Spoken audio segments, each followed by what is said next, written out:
अस्सलामुअलैकुम सामीन। 13 शव्वाल मुकर्रम और 12 अप्रैल है। ख़बर का उन्वान है यूपीआई की सर्विस ठप। पेटीएम, फ़ोनपे और गूगल पे यूज़र्स नहीं कर पा रहे हैं पेमेंट। जो लोग फ़ोनपे का इस्तेमाल करते हैं, गूगल पे का इस्तेमाल करते हैं, उनकी सर्विस ठप है और वो पैसा इधर से उधर नहीं कर पा रहे हैं, पैसे का लेन देन नहीं कर पा रहे हैं। हिंदुस्तान के दिल्ली, एनसीआर समेत कई शहरों में आज शनिचर के दिन दोपहर को यूनिफाइड पेमेंट इंटरफेस यानी यूपीआई की सर्विस अचानक ठप हो गई है। इस दौरान बहुत से लोग यूपीआई से पेमेंट नहीं कर पा रहे हैं। आउटेज का ट्रैक करने वाली वेबसाइट डाउनलोडर ने इस आउटेज की इत्तला दी है।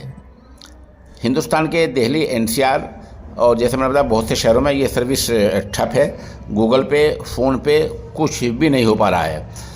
इससे पता चलता है कि इस आउटेज की शुरुआत लगभग आज दोपहर 12 बजे के आसपास हुई है और इस दौरान पेमेंट फ़ोनपे और गूगल पे यूज़र्स यूपीआई पेमेंट नहीं कर पा रहे हैं।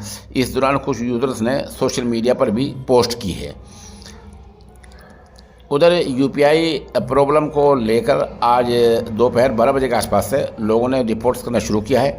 इस दौरान यूजर्स को यूपीआई क्यूआर कोड स्कैन करने के बाद पेमेंट का प्रोसेस तो नज़र आ रहा है, लेकिन 5 मिनट बाद भी पेमेंट प्रोसेस कंप्लीट नहीं हो रहा है।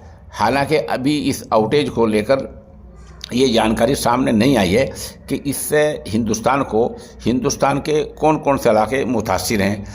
ये अंग्रेज़ी इस्तिलाह है जो मैंने अभी ख़बर में आपके सामने पढ़ी हैं।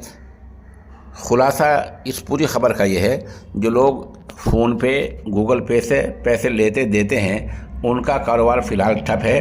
वो न फ़ोनपे पैसे भेज पा रहे हैं, न मंगा पा रहे हैं, न गूगल पे ऐसा हो रहा है।